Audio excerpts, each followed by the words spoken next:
नंदिनी अपनी माँ राधा के साथ रहा करती थी।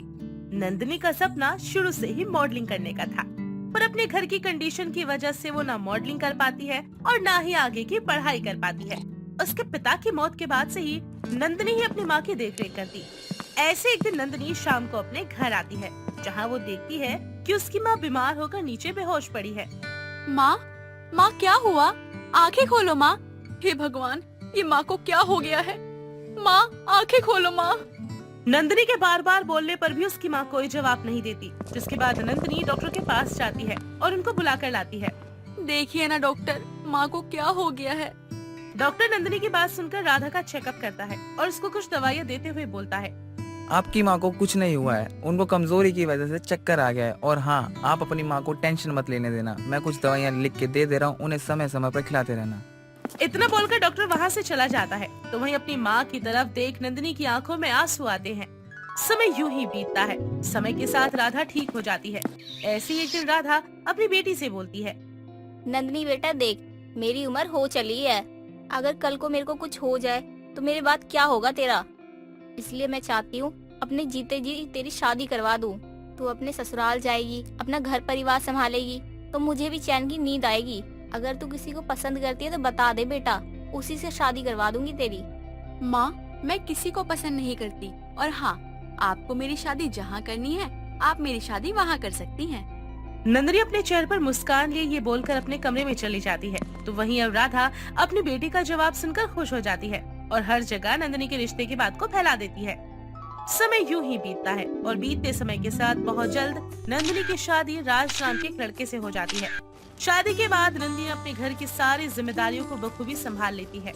नंदिनी काफी जिम्मेदार लड़की थी। नंदिनी की सास उर्मिला नंदिनी से बहुत प्यार करती थी, लेकिन उसकी ननंद प्राची अपनी भाभी को जरा भी पसंद नहीं करती थी। ऐसे एक दिन प्राची अपनी भाभी को आवाज लगाती है, भाभी, ओ भाभी, भूख लगी है, अभी तक खाना नहीं बना क्या? प्राची की आवाज सुनकर नंदिनी हॉल में आती है और प्राची की बात का जवाब देती है। प्राची, खाना बना हुआ है, पर तुमने अभी तक खाना नहीं खाया। अच्छा, तो अब तुम मुझे बताओगे कि मुझे क्या खाना है और क्या नहीं? आप इतने टाइम से यहाँ हो, आपको नहीं पता कि मैं बासी खाना नहीं खाती? आपको आपकी मम्मी ने संस्कार नहीं दिए? प्राची, तुम्हें नहीं लगता तुम कुछ ज्यादा बदतमीजी कर रही हो? और रही बात खाना खाने की, तो अभी 1 घंटे पहले ही बना है, और अगर तुम्हें नहीं खाना है तो तुम मत खाओ, या तो फिर खुद जाके बना लो। नंदिनी गुस्से में वहाँ से चली जाती है। तो वही प्राची अपनी माँ के पास जाकर नंदिनी की सारी बात बताती है। प्राची बेटा, तू इतना भड़क क्यों रही है? वो पूरा दिन घर में लगी रहती है, उसके बाद भी तू उस पे इतना भड़क रही है। अरे वो पूरा काम करती है घर का, थक जाती है, तुझे ऐसे नहीं बोलना चाहिए ना। और बेटा, बात रही बदतमीजी की, तो वो तो तूने भी की है ना। माँ, आप भी अब मुझे ही सुना रही हो, जबकि गलती भाभी की है।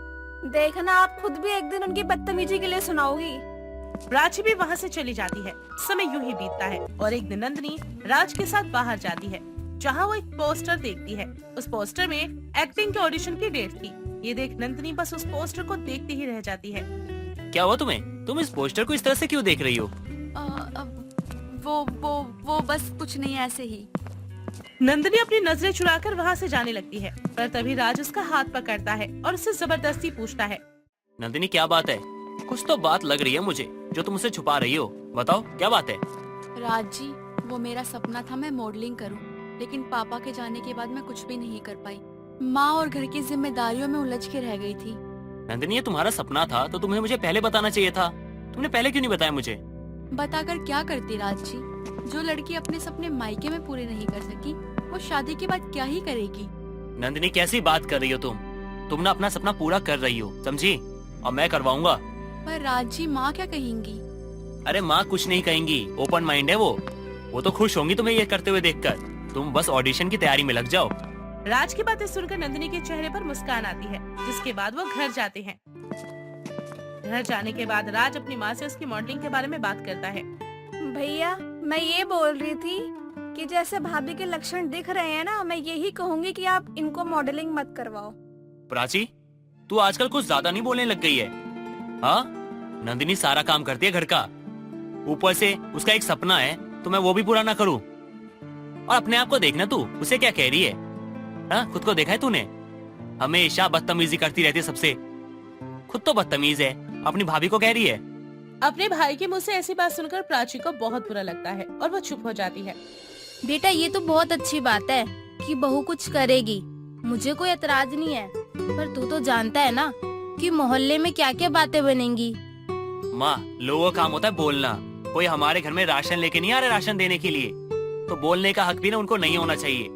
और लोग अगर क्या बोलते हैं वो हम सोचेंगे तो लोग क्या सोचेंगे माँ। और माँ, ये कुछ बन जाएगी ना तो लोगों का मुंह ना खुद बंद हो जाएगा। राज अपनी माँ को नंदिनी की मॉडलिंग के लिए मना लेता है, जिसके बाद अब नंदिनी मॉडलिंग के लिए फॉर्म को फिल कर देती है। समय बीतता है। बीते समय के साथ नंदिनी मॉडलिंग का खिताब जीत जाती है। मॉडलिंग का खिताब जीतने के बाद आए दिन नंदिनी को काम मिलने लगता है और वो काम में इतनी बिजी हो जाती है कि ससुराल पर ध्यान नहीं देती। समय बीतता है। एक दिन नंदिनी थकी हारी अपने घर आती है और कमरे में जाकर लेट जाती है, तो वहीं उर्मिला अपनी बहू के कमरे में आती है और अपनी बहू से कहती है, बहू आज तू जल्दी आ गई, तो चलना थोड़ी देर ना हम साथ बैठते हैं। वैसे भी बहुत समय से ना हमने बात नहीं की, आज वैसे भी थोड़ा समय मिल गया ना तो कर लेते बात। आजा। माँ जी, मैं बहुत थक गई हूँ, प्लीज अभी आप यहाँ से जाइए, मेरा मन नहीं है बाहर आने का। नंदिनी की बात सुनकर उर्मिला कुछ नहीं बोलती और वहाँ से चली जाती है। अपनी माँ को उदास देख प्राची अपनी माँ से उसकी उदासी का कारण पूछती है। उर्मिला भी अपनी बेटी को सारी बात बताती है, जिसके बाद प्राची अपनी भाभी के पास जाती है और कहती है, भाभी ये क्या बदतमीजी है, माँ ने आपको हमारे साथ बैठने के लिए कहा और आपने उनको जाने के लिए बोल दिया। हाँ तो क्या गलत कह दिया है? अरे मैं तो थकी हुई हूँ तो यही कहूँगे ना कि मैं थकी हुई हूँ। अब तुम भी ना जाओ बस यहाँ से, मेरा अभी बहस करने का मूड नहीं है।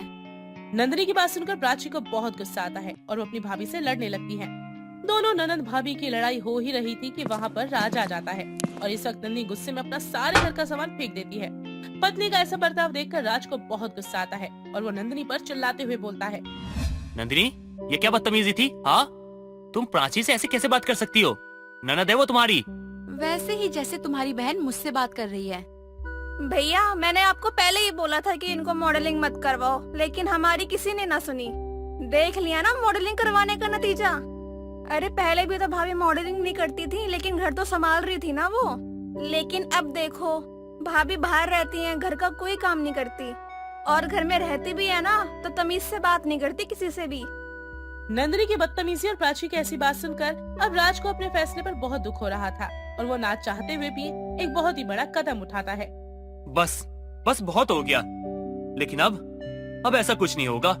मैं किसी को दुख नहीं होने दूंगा। तुम्हारे बारे में सोचा और तुमने ऐसा किया।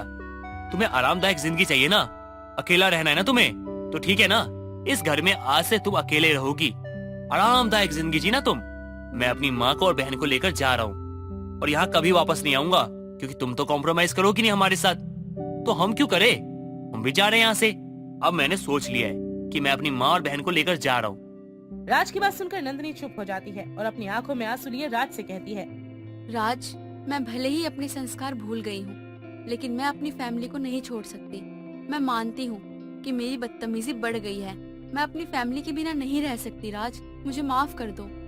भाभी अगर आपको माफी मांगनी ही है ना तो आप मुझसे नहीं भैया और मम्मी से मांगो। मम्मी और भैया ने आपको सपोर्ट किया था और आपने दुख भी उनको ही ज्यादा दिया है, इसलिए अगर आपको माफी मांगनी है ना तो भैया और मम्मी से मांगो। प्राची की बात सुनकर नंदिनी अपनी सास के पास जाती है और उनसे माफी मांगती है। साथ ही वो अपनी मॉडलिंग छोड़ने का फैसला भी करती है। उसका फैसला सुनकर उसकी सास उसे माफ कर देती है, जिसके बाद नंदिनी कभी मॉडलिंग नहीं करती और अपने घर को अच्छे से संभाल लेती है।